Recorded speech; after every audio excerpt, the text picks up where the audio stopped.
રાધનપુર સમસ્ત મુસ્લિમ સમાજ દ્વારા કાશ્મીરના પુલવામા થયેલા આતંકવાદી હુમલાને લઈને મૌન બાઇક રેલી યોજાઈ ભરામાં આવી નવાબી રોઝા પાસેથી નીકળી હાઈવે 4 રસ્તા રામલલા ચોક સુધી પહોંચી હતી। પાટણ જિલ્લાના રાધનપુર ખાતે આવેલા સમસ્ત મુસ્લિમ સમાજના લોકો દ્વારા મૌન અને બાઇક રેલી યોજાઈ હતી। કાશ્મીરના પુલવામા થયેલા આતંકવાદી હુમલામાં 27 લોકોના મોત થયા છે, તેમને શ્રદ્ધાંજલિ અર્પણ કરવા રાધનપુર સમસ્ત મુસ્લિમ સમાજ દ્વારા બાઇક રેલી યોજાઈ હતી। શ્રદ્ધાંજલિ મૌન પાળીને અર્પણ કરવામાં આવી હતી। નવાબી રોઝા પાસે બાઇક રેલી નીકળી હાઈવે 4 રસ્તા સુધી પહોંચી હતી। આવો હુમલો કરનાર ત્રાસવાદીઓ સામે કડક કાર્યવાહી થાય તેવી માંગણી કરી હતી। અવસાન પામેલા 27 લોકોને શ્રદ્ધાંજલિ અર્પણ કરી હતી।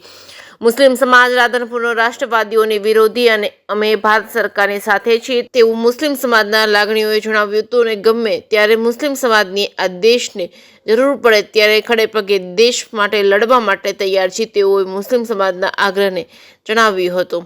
જે કેસ ગુજરાતી સાથે મનુ ઠક્કર, રાધનપુર। હું રફીક ગાંધી, રાધનપુર કોંગ્રેસ કાર્યકર।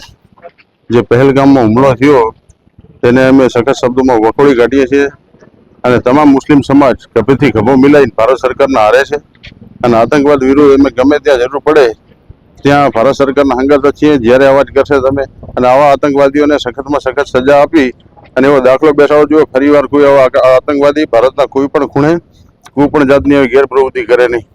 ગુલામ રસૂલ ઇબ્રાહીમ ઘાંચી, રાધનપુર નગરપાલિકા બાંધકામ સમિતિના ચેરમેન। પહેલગામમાં જે આતંકવાદી હુમલો થયેલો છે તે આતંકવાદી હુમલામાં મૃત્યુ પામનાર વ્યક્તિઓના શ્રદ્ધાંજલિ માટે અમે એક રેલીનું આયોજન કરેલું છે અને 2 મિનિટનું મૌન પાળી મૃત્યુ પામનારને શ્રદ્ધાંજલિ અર્પણ કરશું। અને પહેલગામની અંદર જે આતંકવાદી હુમલો થયો છે બહુ નિંદનીય વાત છે અને આવા લોકોને સખ્તમાં સખ્ત સજા થવી જોઈએ અને તાનો મૃત્યુ પામનારને ન્યાય મળવો જોઈએ તેવી મારી સરકારને વિનંતી છે।